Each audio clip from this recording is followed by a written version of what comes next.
This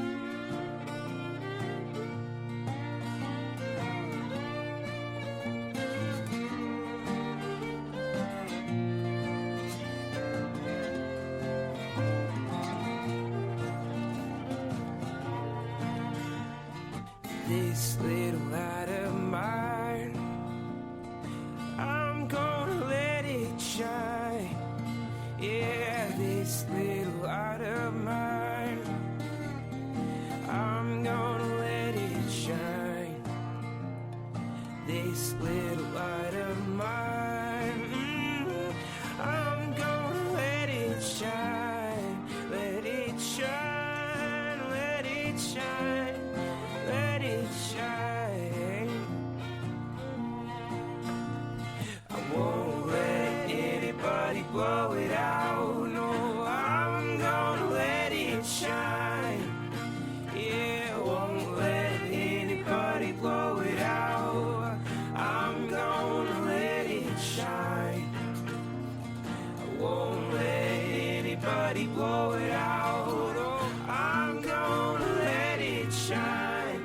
Let it shine, let it shine, let it shine, yeah.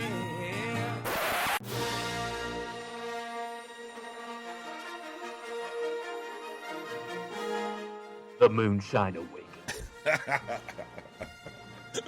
Yes, the rumors of our demise were greatly exaggerated.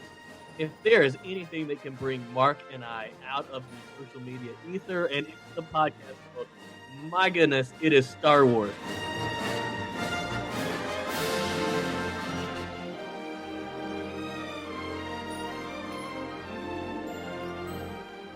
Hello and welcome to the Moonshine Jesus Show. Man, Mark, it is so good to hear the sweet voice of David Wimbish again. It has been too long, my friend. Yes, the rumors of our demise were greatly exaggerated.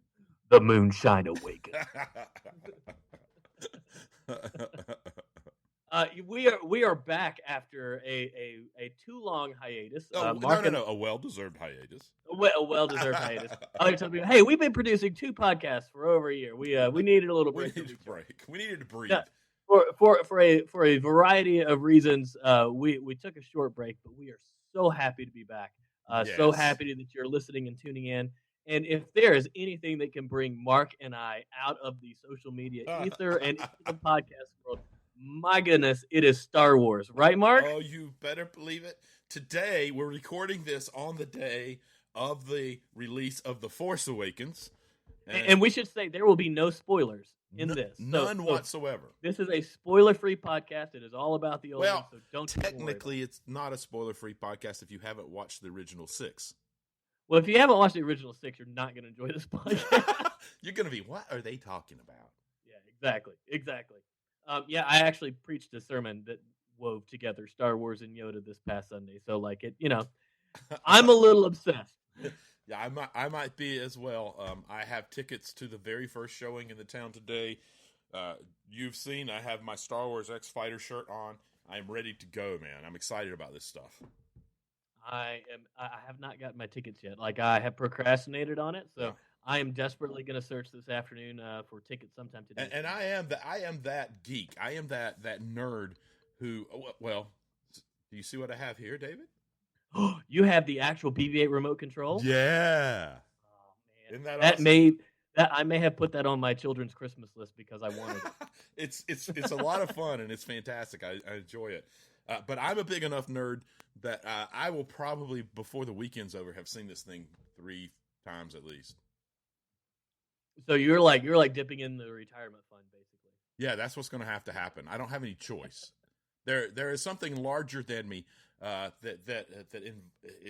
in me. It's larger than me. It envelops the world, and it's pushing me towards this. I can't do anything about it. The midichlorians are high. I wasn't going to go to midichlorians, but it could be. I don't know. All right, seriously, did midichlorians completely ruin the Force for you when you first thought were you like what? Yeah, a little bit. It did, right? A little bit. That shouldn't have been there, honestly. And I think that they actually have admitted that shouldn't have been there. Yeah. So it was basically, if I had my own church this Sunday, it would be really hard for me to, and I would resist the temptation because, we take our liturgy very seriously in the Episcopal Church. But I would really want to start my liturgy with, "May the force be with you, And and also with also you. with you. Yeah. Lift up your hearts. We lift them to the force." We listen through the force. That's exactly right. I mean, it works. Yeah, It works. absolutely. But well, that it leads is Peace Sunday, so I think I might at least start with, much like the force, may peace be with you. There you go. But it leads to. I mean, everybody loves to talk, especially Christians. We love to talk about like the theology of Star Wars and the spirituality of Star Wars because it really is a very spiritual, especially the original trilogy. Right. It's a very spiritual trilogy. It deals with a lot of spiritual things. I mean, there's a lot of Buddhism in there. Yeah, quite a bit. And if you are probably like David and I, who I'm speaking for you, David, so I'm going to get you in That's a lot. okay. I'm speaking theologically for you, so I think I'm going to get you in a lot of trouble. Let me just say, if you're like me, and you see the Christmas story as a wonderful story that's trying to teach us a truth that's not necessarily true. There's a lot of comparison to be made, particularly about the birth of Anakin and some of the other things that make there's some parallels that you do have to think. I wonder if he was thinking about this as he was writing the stories. No, I mean, I think that makes sense personally to me. I mean, because he relied on Joseph Campbell's like understandings of men, Exactly, and those kind of archetypes. And I don't think Absolutely. it's any surprise to see such really strong parallels between our gospel texts and the archetypal mythological features in that. I mean, those kinds of birth stories. I mean, we understand the birth stories as speaking to something more than historicity. Mm-hmm. We understand them as speaking like deep truths about who Jesus is and in a way to understand who Jesus is by looking back at his birth. And I Right. mean, I think that's a common thing that people do. And plus, I mean, look, you've got Yoda and you've got John the Baptist, and the two of them have some really strong similarities. You know what I mean? Yeah, I can see that. I can see that. They they look the same. They're about the same height. They both live out in desolate wildernesses. They both eat gross things. I mean, could you imagine if John the Baptist started speaking in like inverted syntax like Yoda? That would be so amazing. That would be fantastic, actually, to rewrite the whole John the Baptist announcing the coming of Jesus, but write it in Yoda's syntax. That would be like all of his insults and like fiery wrath and like in this like sweet little old Yoda reverse. Brood of vipers are you?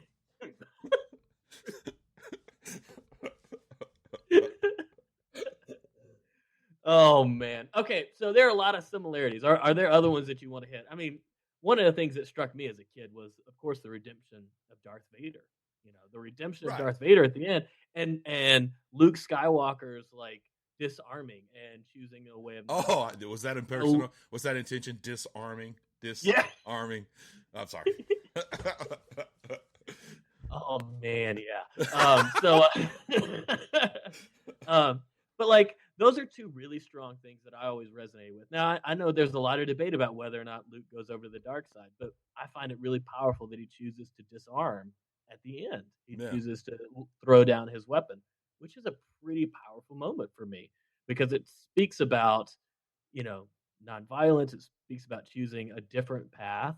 And the consequences of that. Well, yeah, and if you're doing it, I mean, you can do a comparison of Star Wars to lots of great mythological stories or historical stories that may or may not be true, or even to religions. And if you're doing it with Christianity and Jesus is the character of Jesus is Luke Skywalker, don't you think there's something about Luke that's actually more hopeful than Jesus, in that what you just said about Luke, there's talk whether he went over to the dark side or not. The fact that Luke struggled with that and was, that there was this kind of realness about him. You know what I mean? Yeah. And somehow that's very helpful to see that this fully human struggle with this and ultimately make the right choice in a really intense, difficult, near crucifixion kind of. Okay. No. That's actually really, really interesting because Luke. Thank you. Finally, I said something David finds interesting. Edges towards this darkness, right? Mm-hmm. And like maybe we can compare that moment, even though Jesus isn't necessarily angry, but maybe we can compare that moment to Jesus' moment on the cross where he shouts out to God, my God, why have you forsaken me? Yeah. There's a similar sense of darkness and losing one's way almost Right. in that forsakenness.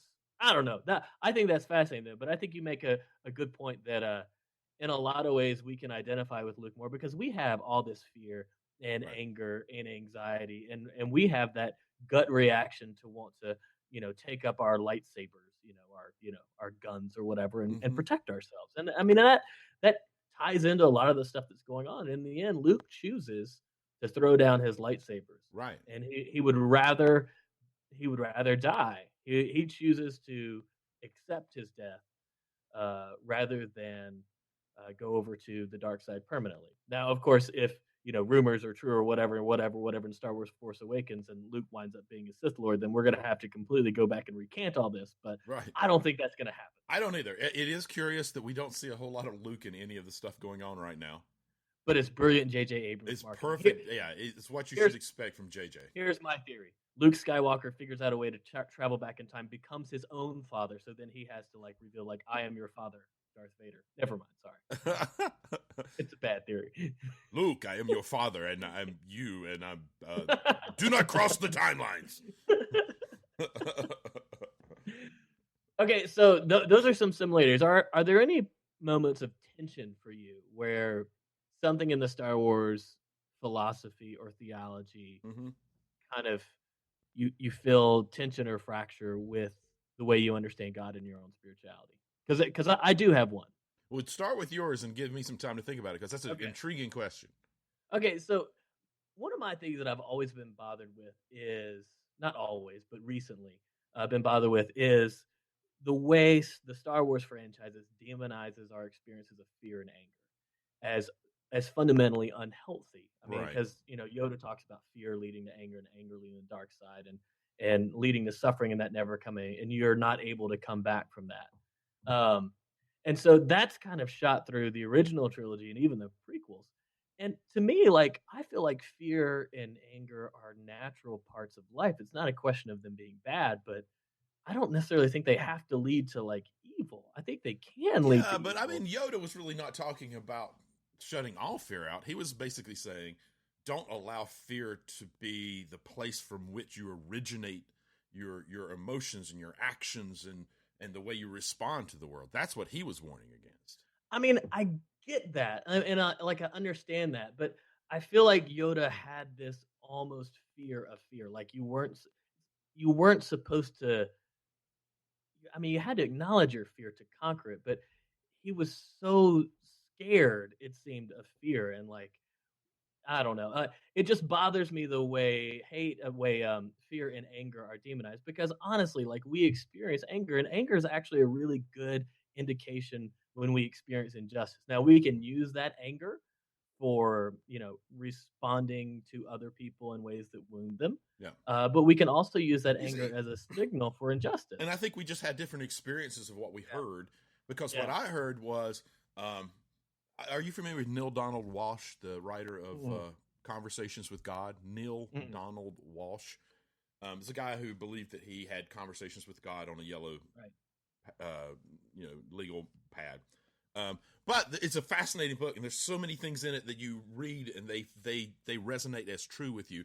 One of the things he talks about is the sponsoring thought, and that's the thought behind your thoughts, the thought behind your actions, why you do things. Mm-hmm. And he talks about how important that is in our daily lives. And for me, I didn't know it then because I hadn't read Neil Donald Walsh about this yet. But for me, that's what Yoda was talking about. That don't let fear be the thing, the sponsoring thought behind what you do, because then you end up in bad places. And I completely buy that. Like, for me, that's very real. Fear and anger are real. It shouldn't be dismissed. They just shouldn't be the place that everything you do comes from. And that's what the dark side is about. It's harnessing the energy that comes with fear and anger and allowing it to be everything that is behind what you're doing, particularly utilizing the Force. I totally hear that. But for me, I'm thinking, if fear is something that you're experiencing, even if it is your sponsoring thought, how we use that can be good or bad. Like the fear itself is neutral. Yeah, you see, I'm sort of with Yeah. Yoda Okay. on this one, Okay. but I just think that's two different Yeah. Yeah. two different perspectives. I don't know that either's right or wrong. Because I think God comes in to transform our fear and our experiences of fear into something that's courageous. Because my fear doesn't go away. Like when I'm fearful, my fear doesn't go away. Like it never like goes away. But the thing How that bridges. important, and for me, how important it is in what I'm doing changes. Okay. See what I'm saying? It doesn't go away, but how central it is to what I'm doing shifts. Sure. But for me, fear can be a signal for deepening our relationships. I mean, fear, you either isolate yourself and you kind of start to reject things, which I think would be like the dark side, or it's a signal. It's like I'm fearful of something. I need to enter more deeply into that and into relationships more deeply, not to disregard my fear, but to transform it through that. But we could probably go on and on and on about our differences of fear and our experiences of fear and anger. What, we don't get to do that? No, we Oh, should okay. drop a little bit of music, All right. and we should come back on the other side and maybe talk about some politics of Star Wars and maybe some philosophy of Star Wars. Yeah, I think that I got a little thing about the philosophy that I'm really curious to hear you on. So, All right, let's do it. Moonshine Jesus, no eye in the sky. Moonshine Jesus, baby, alright. Moonshine Jesus, a surprising delight. Moonshine Jesus, won't you shine a light? hello and welcome to round 2 of the Moonshine Jesus Show. So, David, we are busily geeking out about the new Star Wars. Actually, we're geeking out about the old Star Wars in anticipation of the new Star Wars. That's right. We are preparing the way for the Force Awakens. Prepare ye the way for the Sith. Prepare. Oh, sorry. It's very Advent what we're doing here. I mean, even the Star Wars The Force Awakens, it's basically an Advent movie. It is. Hey, the first movie, A New Hope. Yeah, exactly. That's It's very Advent. That's very Advent. Empire Strikes Back is basically Lent. You know, and then like Bum, the bum. Return of the Jedi is the Easter season. It is a liturgical. Oh my gosh, we just broke it wide open, man. It is. Yeah. Anyway, so anyone, I feel like we could stop right now. Yeah, okay. I did something liturgically appropriate. I'll just play the Star Wars theme right here, and we'll leave. Sounds great to me. Okay, no, you were talking about wanting to say something about the philosophy. Yeah, this is interesting, and I forget where I started thinking about this, and then researching and finding a little more on it. So they changed the name or added the name A New Hope to Star Wars number 4, and that set me to thinking about the theme of hope in all of these movies. Sure. And here's something that I've both noticed, and I feel like I've also read somewhere. Anyway. Have you ever noticed that in Star Wars, the bad guys are always big and the good guys are always small? I have not noticed that. Like Leia says to Luke, "Aren't you a little You're small for a stormtrooper?" Some of our first shots of R2 and CP3O are giant shots of the desert with these two little things walking across it. First time we see anything associated with Darth Vader is the giant Star Destroyer just taking up the entire screen. And Vader looms huge over the entire thing. You know, right. You've got the actor is like 6'4" or something, 6'5". Yeah, so, that's very true. And you can kind of go on and keep picking Yoda. There you go. You can keep going on and find these little places where the good guy is something small or diminutive in some way. And it's interesting when you put that with hope for me, because I don't think it's a story of good versus evil as much as it is hope versus despair. And it's interesting that hope and those that represent it are small, and they don't have to be anything more than that. It's almost like the candle image of one small candle in a great vast darkness is enough hope to pull us forward. I think casting Star Wars as a hope versus despair versus good versus evil is brilliant and fascinating. I love that idea Because if you think about where hope comes from within the characters of Star Wars, it is almost universally from one another. It is from one another, You and know, it's like Han comes in and saves Luke at the end. Like when all is lost and all hope is lost, yeah, you know, the unexpected hope comes from his friends. from his friends. You know, and the same thing happens like time and time again. You have your friends coming in and providing hope, your community. And I love this idea of the big versus small hope. Love it. And also, hope frequently comes from.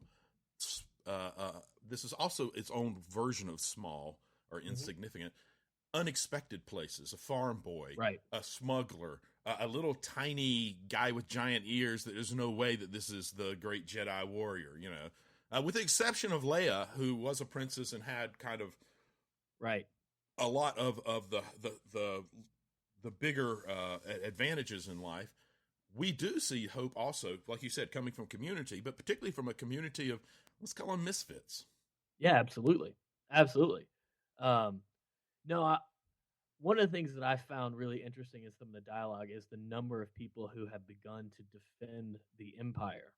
Mm, And they cast it as fighting against like radicalization and all this other kind Right. of stuff. And it's this interesting theme that I've seen develop on some streams of the web where they're defending the Empire as the maintainer of law and order, and even like defending like the destruction of Alderaan. right. Well, yeah, And the the genocide destruction. of Alderaan, and it's fascinating to see all this stuff play out because it really makes you realize these are kind of universal stories, And it's a story that we're kind of living today. yeah. And so, like, where do we find our hope in this world right now? Because we're all experiencing high levels of anxiety. And I think part of the confusion. problem, I think part of the problem is that we do have this tendency to look for hope in the large things, in the big narrative, in the captivating, the big narratives, and we've got this film series, and I would argue a biblical instruction that hope doesn't come from those places. Yeah, That hope is so powerful that we only need a small prick of it in a vastness of darkness to start to start having something to pull us into it, to motivate us to begin changing lives. and like you were talking about, coming from unexpected places, learning to put our trust in people that we normally wouldn't trust, and hoping, Right. Hoping against hope. I mean, trusting someone like Han Solo, who's an egotistical, smuggler who's only out for himself, but you see his transformation almost more than anybody else's in the entire series. This transformation from the guy who shoots first, Yes. let's be clear, Yeah. the guy who shoots first, On shot first. Yeah. to the general who's willing to do one of the most dangerous, crazy missions for the good of the rebellion. I mean, his transition is remarkable. And if you're looking at the people's at the characters whose experiences are vastly different from where they start and end, I would argue that Han Solo is the most dynamic character. So I'm crazy excited. To see Would what you happens. call his a redemption story? Like is when he is when he's put into the deep freeze, is that rebirth? Maybe. I want to talk less about redemption and more transformation. Okay, I'll 'Cause buy either one. I'm more about transformation right now at this time of my life. Like redemption is good. I feel like Darth Vader gets redeemed. I feel like Han Solo gets transformed. into Okay. something completely different. He goes from smuggler to general, and so like he gets transformed. He's still the exact same person, but he's employing But himself. if you are a criminal type smuggler, Yeah. is becoming general not redemption for what he was? Maybe, but I feel like he's still employing all the things he used as a Okay. smuggler, I think that's fair. transforming it. It would be Yeah, I think like that's fair. yeah. So anyway, but the idea of the carbonite freeze as his moment of rebirth or transformation, chrysalis, almost. Mm-hmm. That's great. I'm a big fan. I used to have a Han Solo keychain that I used to carry around. Like he was always my favorite character, so I'm a little obsessed with him. My brother was Luke Skywalker. I was Han Solo. Do you have one of those? Have you seen? I want so badly. It's The iPhone cases. No, it's a thing that you can put on your entire refrigerator, and it makes the front of your refrigerator look like it's Han Solo and carbonite. It's awesome. No, I won't. When if anyone is looking to get Mark and I a generous Christmas gift this season, we will accept any Star Wars merchandise or Star Wars swag. Absolutely. This is what's sad, Mark. We've been talking for 20 minutes, Yeah. and I feel like we have just scratched the surface of Star Wars. Oh, I think we definitely have. I don't know if we can do this. Here's the thought. Do you think we can watch the new one and come back and have a discussion without too many spoilers? You know what? I think we could do that. And I think if we released it at the first of the new year while people are like celebrating Great the new point. year, give people time to watch the new film, but let's go ahead and like watch it and and so let's just say that right now. If you're a listener and you're into Star Wars and you like this discussion, we encourage you to make sure before the end of the year catch Star Wars, and we're going to shoot for either the 1st or 2nd-ish of January. We're giving you lots of time to watch. It'll be July of January. It's totally spoiler free by that point. Yeah, right. But the one in January will be packed full of spoilers. Exactly. We're going to completely geek out about the movie, and we will just from a remind you fanboy perspective, and then from a theological perspective. And we will warn you before we start recording that there will be spoilers. Yeah, absolutely.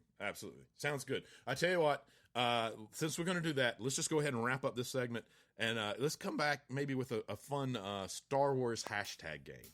Absolutely. Moonshine Jesus. Moonshine Jesus. Moonshine Jesus. Moonshine Jesus. Won't you shine?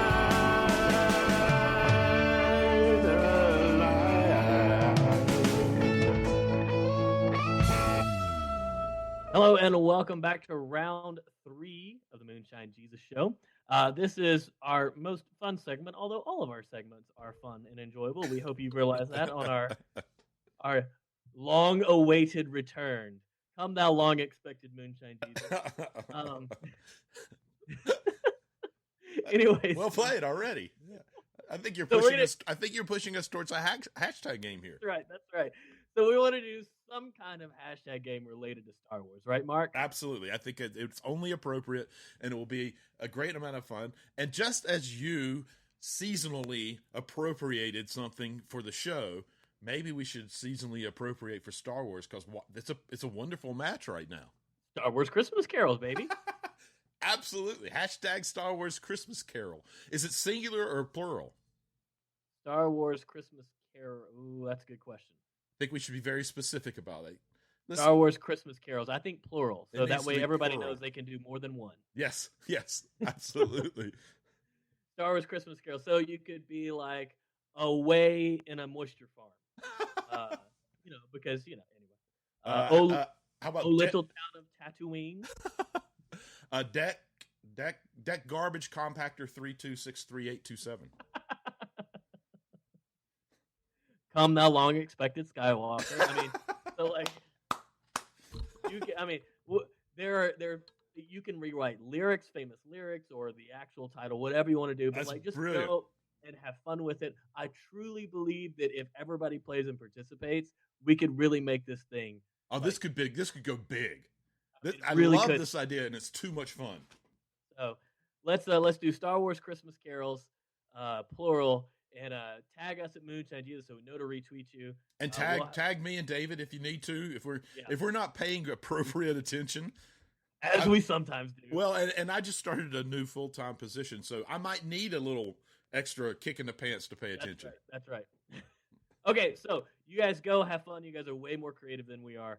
So go and have fun and enjoy the hashtag. And thank y'all so much for listening.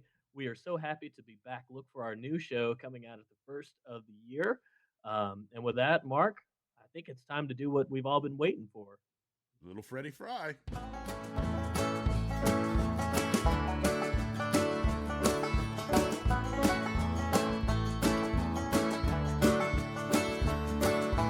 Moonshine and Jesus, there's gold in them hills. Keep them all happy, cure all their ills.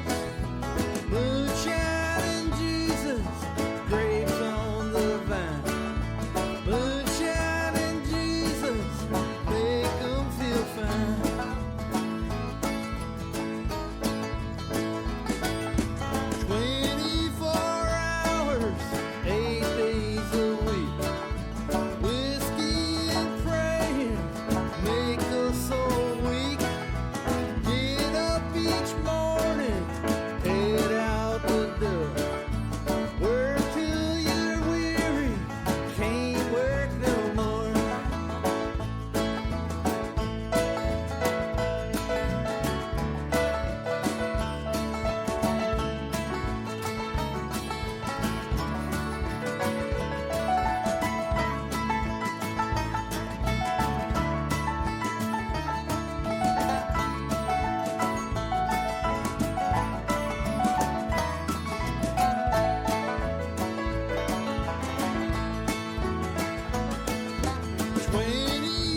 go to heaven, your liver to hell. Your mind can't believe that they planned this so well. Moonshine and